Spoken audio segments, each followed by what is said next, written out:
Have you ever wondered what an autism meltdown kind of looks like or feels like afterwards? Well, it's hard to see, but in this video, I'm going to show you some video clips that I have managed to capture myself just after meltdowns and close to meltdowns so that you can understand it fully.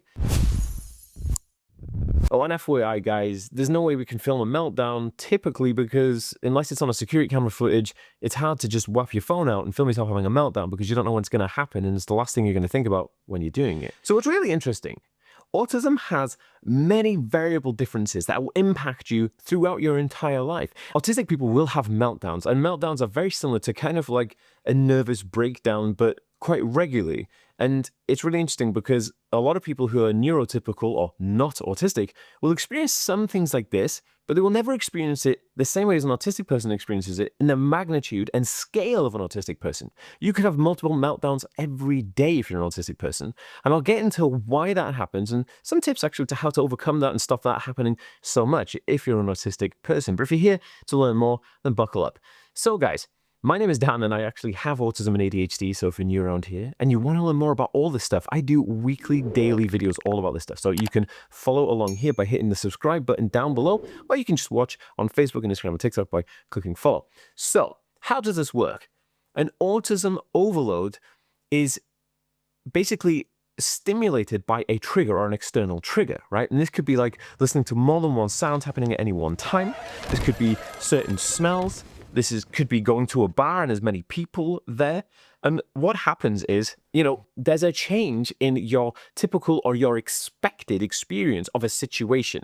Now, autistic individuals love routine or love expectations to be carried out in a linear format that they are used to or comfortable with, because routines, knowing what's going to happen next, is comfortable. Why? Because it's safe. Right? And autistic individuals like to be safe. The be-all and end-all is an autistic person's brain is constantly problem-solving algorithmically, meaning like it's drawing a chart, like if this, then that, if this, then that, yes or no, to make sure that person is safe, because we are pushing ourselves towards safety. This is problem-solving 101.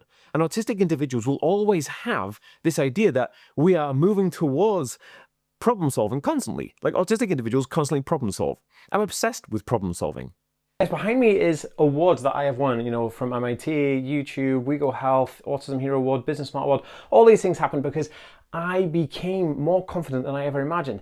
I actually was not confident for many years. Now, I have put together a free download where you can take training from me for free to build up your confidence, lower anxiety, and actually just make life better for autistic adults. And this is what it covers. You can progress without doubt, even if nothing's worked before. Boost energy without having to need more spoons, even if you're running out empty. Be social without overthinking it. Fit in society without losing yourself, even if you feel alienated, and speaking confidently without misunderstanding if people don't get you, right? All you need to do is go to the website www.bulletproofbrain.org right now and download your free pack from me. Link is also in the description of this video, and if you're watching on Instagram, all you have to do is comment brain and I'll DM it to you. Watching on Facebook, if you comment brain, I'll comment back with the link to directly download this. And I love that because problem solving is how you create happiness and wins for people in life. So when we're problem solving to get out of danger, one of the main things that autistic individuals do is say, well, we'll stick to the same routine that I know works because that's going to keep me safe. And what's really interesting is that sometimes keeping ourselves safe restricts us from opportunities in other areas, which is why autistic individuals, well, 70% of us, are outside of work, which is kind of a scary statistic when you think about it. But how does all this relate to meltdowns, and what is it that you can do about it, and what does it kind of look like? So I'm going to expose just a small clip of me from a meltdown I had, and I'll explain the parameters. So my partner was here with her 3 children, and I had my 2 children here. So we have a blended family of 5 kids. 2 of them are autistic, and me and my partner are both autistic too. So we were, taking it in turn to do different things. So my partner, she was in the kitchen cooking, and she's an amazing cook. Like, one of her special interests was cooking and baking. So she's like this amazing chef. So she makes amazing things. And I'm not downplaying her cooking at all. But I was in the living room with the other kids, and it was hard because we have one 3-year-old and one 2-year-old, and sometimes they can get really annoying to each other, and I have to kind of separate them. It's kind of like a wrestling match, and you have to kind of like referee this. And I know all parents out there watching this, give it a thumbs up if you know exactly what I'm talking about. But one of my main triggers is sensory input or overstimulation through the smell sensitivity for onions and garlic. Now, if I smell those, I start to feel pain and insecure, and I feel unsafe. Why this happens can be explained in another video, which I'll try and link here, all about sensory processing disorder, so you can understand more about it. But just for this video, I'm going to say that if I smell onions and garlic that it's raw or overpoweringly cooked, then I start to feel pain, and then I start to kind of like escalate very quickly towards a meltdown or a shutdown. Okay, so what happened next?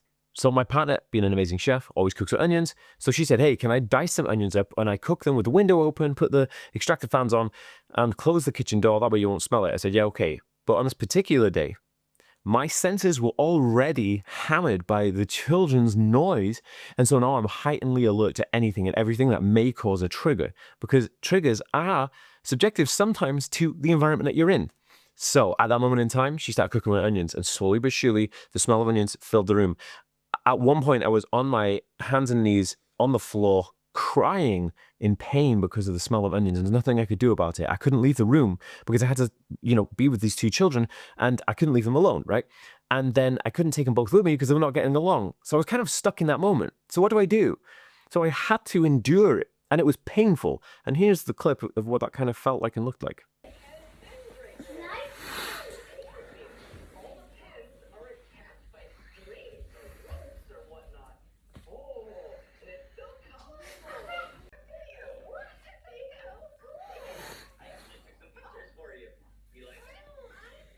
Now, I know they were only short clips and they were kind of like weird kind of on my phone, but the point here is to show you what that looks like. Sometimes you could see somebody who is an autistic person and they may look like that. They may be upset, short, snappy for no reason. And you could take offense for this, but it's not because they're angry at you. It's because they are overstimulated and close to a meltdown or melting down because of X, Y, and or Z. And when you do this, when you have that, it can be so detrimental to the relationship communication between you and another person, if you're an autistic person, and vice versa. So it's always good to know that if an autistic person seems upset, try to clarify if they're dealing with the environment okay, because this could definitely help improve that condition and they can feel a lot safer. Now, how do you overcome those things? Well, the biggest way really to help with this is to take away the variables of triggers. In this case, it was unavoidable, and that will happen sometimes because sometimes life is going to happen, right? It's not always going to be rosy. But if you are wanting to kind of like overcome those things, then you have to really kind of try to figure out what in that environment can help you reduce those things. Like I said, we turn on the fan, open the door, close the door, open the window, and try to just get as much as that onion smell out as possible. Now, another thing is I could wear a respirator, or I could put, deodorant on my top lip, on my beard, so I could smell that instead. There are variant ways that you can kind of help overcome those things. Now, I want to know more from you about this experience and how you felt watching this content. Now, drop it in a comment down below. I read every single one.